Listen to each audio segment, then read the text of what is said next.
ഈ ഒരു ഐറ്റം നിങ്ങൾ കണ്ടിട്ടുണ്ടോ? പല നാടുകളിലും ഇതിന് പല പേരുകളിലാണ് അറിയപ്പെടുന്നത്.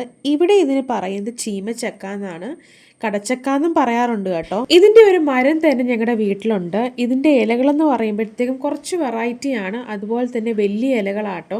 അതിലിങ്ങനെ ചീമച്ചക്ക പിടിച്ചു കിടക്കുന്നത് കണ്ടോ? ചീമച്ചക്ക വീട്ടിലുണ്ടായി കഴിഞ്ഞാൽ പിന്നെ ഉള്ളതും ഇല്ലാത്തതുമായിട്ടുള്ള എല്ലാ വിഭവങ്ങളും ചീമച്ചക്കയുടെ പേരിലായിരിക്കും ഉണ്ടാക്കുന്നത്. തോരന്, ഉപ്പേരിയ്, കറിയ്, മെഴുക്കുവരട്ടി ഇതെല്ലാം പിന്നെ ചീമച്ചക്ക വെച്ചിട്ടുള്ളതായിരിക്കും.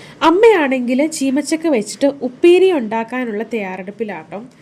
കഴിഞ്ഞ വർഷം ചേച്ചിയുടെ കുഞ്ഞൊക്കെ വന്നപ്പോൾ അവന് വേണ്ടിയിട്ട് ഇത് ഉണ്ടാക്കിയിരുന്നു. അവനിത് ഭയങ്കര ഇഷ്ടമാട്ടോ. കൂടാതെ എനിക്കും ഇത് ഇഷ്ടമാണ്, വീട്ടിലെല്ലാവർക്കും ഇത് ഇഷ്ടമാട്ടോ, ഈ ഒരു ചീമച്ചക്ക വെച്ചിട്ടുള്ള ഉപ്പേരി. സാധാരണ നമ്മൾ ഏത്തക്ക ഉപ്പേരിയും അതുപോലെ ചക്ക ഉപ്പേരിയും ഒക്കെ ഉണ്ടാക്കുന്ന പോലെ തന്നെയാണ് ചീമച്ചക്കയുടെ ഉപ്പേരിയും നമ്മൾ ഉണ്ടാക്കിയെടുക്കുന്നത്.